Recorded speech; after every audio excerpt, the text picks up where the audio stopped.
Hi, hello எல்லாருக்கும் வணக்கம். Welcome back to channel DigiLife. இன்னைக்கு நம்ம வீடியோல வந்து விநாயகர் சதுர்த்தி vlog தான் பார்க்க போறீங்க. ஸோ இன்னைக்கு என்னென்னலாம் சமைக்க போறேன் அண்ட் எப்படி விநாயகரை டெக்கரேட் பண்றோம் அப்படிங்கிற எல்லாமே நான் அந்த vlogல கவர் பண்றேன். ஸோ வாங்க வீடியோக்குள்ள போலாம். மார்னிங் ஏஞ்சோடனே ஃபர்ஸ்ட்டு பூஜை சாமானெல்லாம் கழுவிடலாம் அப்படிங்கிறதுக்காக சிங்க் கொஞ்சம் டீப் க்ளீன் பண்ணிவிட்டு பூஜை சாமானை கழுவி வேண்டியது மட்டும் எடுத்து நான் சிங்க் கிட்ட வச்சுட்டா என் ஹஸ்பண்ட் வந்து கழுவிடுவார். மீன்வைல் வந்து தேங்காய் திருவலாம், ஃப்ரெஷ்ஷாக வந்து பூர்ணத்துக்கு தேங்காய் திருவி வைக்கலாம் அப்படிங்கிறதுனால கிரைண்டரில் வந்து நான் தேங்காய் திருவிட்டுருக்கேன்.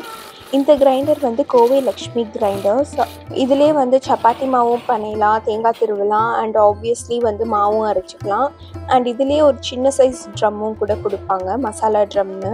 இந்த கிரைண்டர் தான் எங்கள் அம்மா வீட்டில் இருக்குது. ஸோ அதில் தான் நான் வந்து பழகுனதுனால அதே மாதிரியே வந்து எங்கள் வீட்டுக்கும் வாங்கியிருக்கோம். இதுதான் ஃபர்ஸ்ட் டைம் நானும் என் ஹஸ்பண்ட் மட்டும் இருந்து ஒரு ப்ராப்பர் விநாயகர் சதுர்த்தின்ட்டு செலிப்ரேட் பண்ணுறது.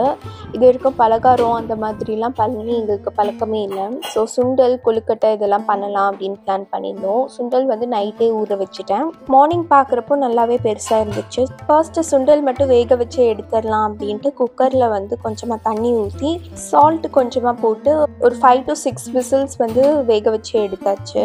சாமிக்கு சமைக்கிறப்போ டேஸ்ட் பார்க்காம சமைக்கணுங்கிறதே ஒரு பெரிய டென்ஷனாக இருந்துச்சு. ஹோப்ஃபுல்லி எல்லாமே நல்லா வரும்னு நினைக்கிறேன்.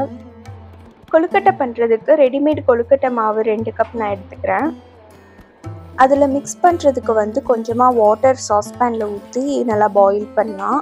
அதிலே வந்து கொஞ்சமாக சால்ட் ஆட் பண்ணிக்கலாம். ஆக்சுவலி இந்த ஸ்டேஜில் கொஞ்சமாக எண்ணெய் இல்லைன்னா நெய் ஆட் பண்ணணும், நல்லா கொழுக்கட்டை வந்து ஒட்டாமல் வருதுக்கு. பட் அதை மறந்துட்டேன்.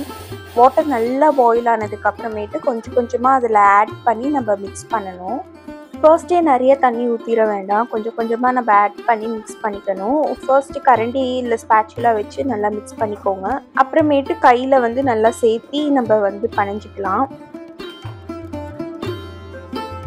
நான் வந்து ஃபர்ஸ்ட் நெய் எண்ணெய் எதுவுமே ஆட் பண்ணலன்னு சொன்னேன் இல்லையா, இதில் பனையிற டைமில் வந்து கையில் கொஞ்சம் நெய் ஊற்றி நான் அதில் ஆட் பண்ணிக்கிட்டேன்.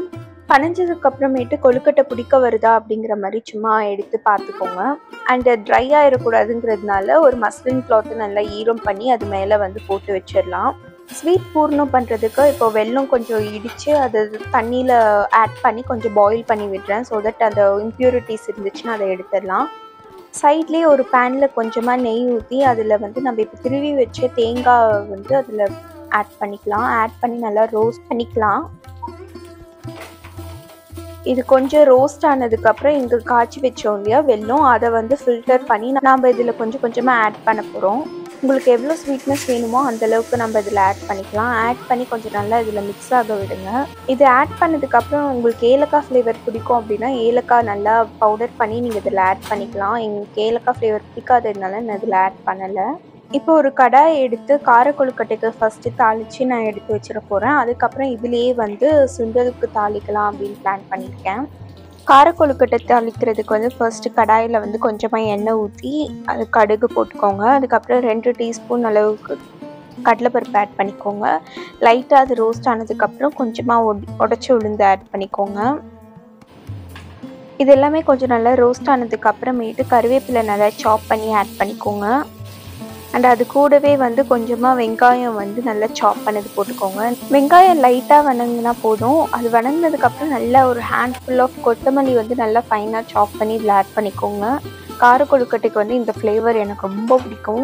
இந்த தாளிப்புக்கு ஏற்ற அளவுக்கு கொஞ்சமாக சால்ட்டு நம்ம ஆட் பண்ணிக்கலாம். அவ்வளோதான், கார கொழுக்கட்டைக்கு தாளிப்பு ரெடி. இது வந்து ஃபைனலாக நம்ம பனைஞ்சு வச்ச மாவு இருக்கு இல்லையா, அதில் கொஞ்சமாக வந்து கார கொழுக்கட்டைக்கு வந்து நம்ம எடுத்து இதில் மிக்ஸ் பண்ண போகிறோம்.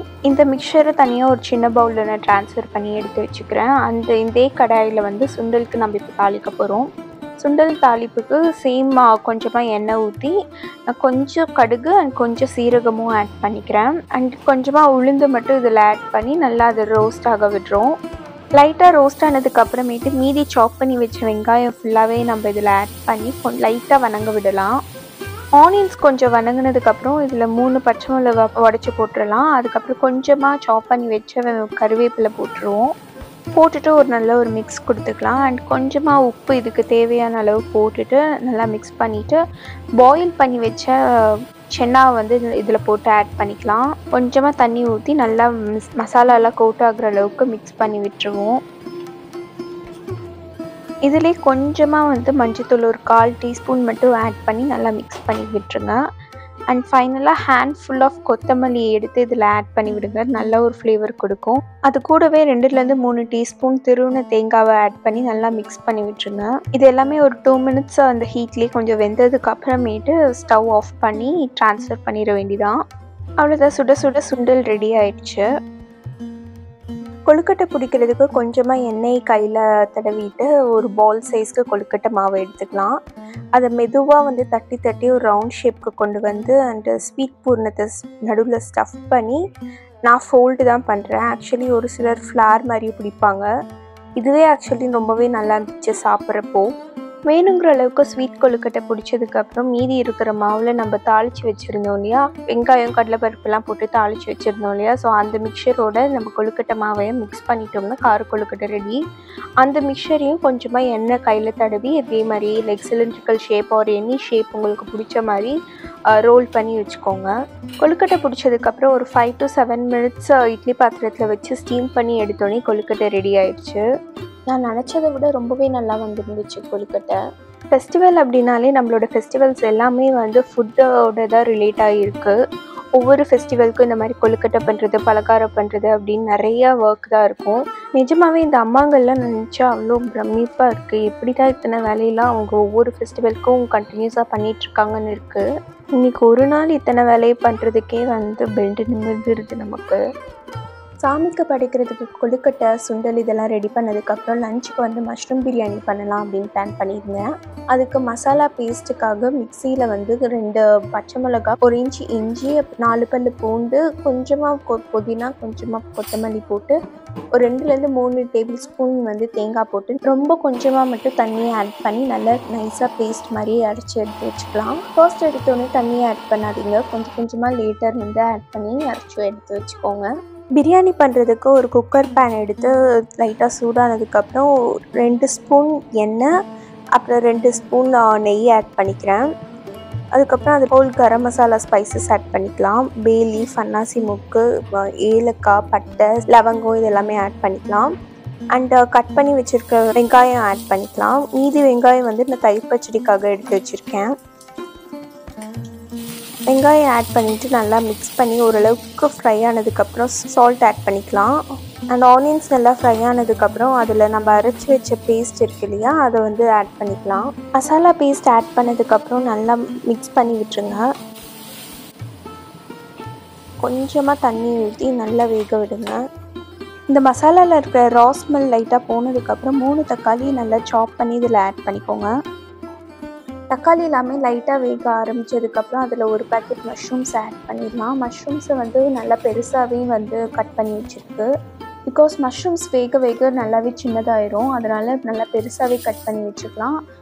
மஷ்ரூம்ஸே வேகிறப்போ தண்ணி விடுறதுனால நான் எக்ஸ்ட்ராவாக வாட்டர் எதுவும் ஆட் பண்ணல. மசாலாவுக்கு லைட்டாக ஒரு 1/4 டீஸ்பூன் மட்டும் மஞ்சள்தூள் அண்டு 1 டீஸ்பூன் வந்து கொரியாண்டர் பவுடர் அண்ட் கொஞ்சமாக சில்லி பவுடர் ஆட் பண்ணிக்கிறேன். அண்ட் ஃபைனலாக சால்ட்டு மட்டும் இதுக்கு தேவையான அளவு ஆட் பண்ணிவிட்டு நம்ம க்ளோஸ் பண்ணி வச்சு நல்லா வேக வச்சிடலாம். க்ளோஸ் பண்ணி ஒரு 5 to 10 மினிட்ஸ் நல்லா பாயில் ஆகட்டும். மஷ்ரூம்லாம் நல்லா வேகிற வரைக்கும் க்ளோஸ் பண்ணி வேக வச்சுட்டு அதுக்கப்புறம் நம்ம இதில் வந்து ஒரு கொஞ்சமாக வந்து புதினா ஆட் பண்ணிக்கிறோம். அதுக்கப்புறம் 2 டேபிள் ஸ்பூன் தயிர் வந்து நல்லா ஆட் பண்ணி மிக்ஸ் பண்ணி வச்சுக்கலாம். இந்த ஸ்டேஜில் நம்ம அரிசி ஆட் பண்ணுறதுக்கு முன்னாடி தண்ணி ஆட் பண்ணிக்கலாம். நான் சீரக சம்பா அரிசி தான் இந்த பிரியாணிக்கு யூஸ் பண்ணுறேன். ஒரு 1/2 hour கிட்டக்க சீரக சம்பாவை நல்லா ஊற வச்சு எடுத்து வச்சுக்கோங்க. 1 கப்பு சீரக சம்பாவுக்கு வந்து 3 கப் வந்து தண்ணி ஆட் பண்ணணும். இதில் ஆல்ரெடி வந்து 1 கப்பு தண்ணி லைக் கர்டு அண்ட் தண்ணி மஷ்ரூம் ரிலீஸ் பண்ண தண்ணிலாம் இருக்கிறதுனால நான் 2 கப் மட்டும் தண்ணி இதில் ஆட் பண்ணி நல்லா மிக்ஸ் பண்ணிக்கிறேன். ஆட் பண்ணுறப்போ தண்ணி வந்து ஹாட் வாட்டராக இருந்துச்சு அப்படின்னா குக்கிங் ப்ராசஸை வந்து இன்னுமே ஃபாஸ்ட் பண்ணும். தண்ணி ஆட் பண்ணதுக்கப்புறம் உப்பு டேஸ்ட்லாம் இந்த டைமில் பார்த்துக்கோங்க. பிரியாணிக்கு எப்போயுமே ரைஸ் பாயில் ஆகுறதுக்கு முன்னாடி இந்த டைமில் செக் பண்ணுறப்போ வந்து உப்பு வந்து ஜஸ்ட் ஒரு பிஞ்ச் வந்து ஜாஸ்தியாக நமக்கு டேஸ்ட் பண்ணணும். அப்போ தான் வந்து பிரியாணி ரெடி ஆனதுக்கப்புறம் உப்பு வந்து நமக்கு கரெக்டாக இருக்கிற மாதிரி இருக்கும். இது ஒரு ட்ரிக் நான் ஃபாலோ பண்ணுறது. இது எப்போயுமே வந்து கரெக்டாக தான் வந்திருக்கு. உப்புலாம் டேஸ்ட் பார்த்து அட்ஜஸ்ட் பண்ணதுக்கப்புறம் இதை க்ளோஸ் பண்ணி ஒரு 3 விசில்ஸ் வந்து ஃபுல்லில் வச்சு சவுண்டு விட்டுருங்க. சவுண்ட் வந்ததுக்கப்புறம் ஒரு 5 to 10 மினிட்ஸ் கழித்து ஸ்லோவாக இந்த மாதிரி வந்து விசில் ரிலீஸ் பண்ணி விடுங்க. விசில் ரிலீஸ் ஆனதுக்கப்புறம் ஓப்பன் பண்ணி ஜஸ்ட் 1 டீஸ்பூன் மட்டும் நெய் வந்து ஊற்றி ஜஸ்ட் ஒரு மிக்ஸ் மாதிரி கொடுத்துருங்க. ஸோ தட் இந்த சூட்டுலேயே இருக்கிறப்போ சுற்றி அடி பிடிக்காமல் இருக்கும். அதுக்கப்புறம் மறுபடியும் க்ளோஸ் பண்ணி வச்சுட்டு சாப்பிட்றப்ப நீங்கள் எடுத்துக்கலாம்.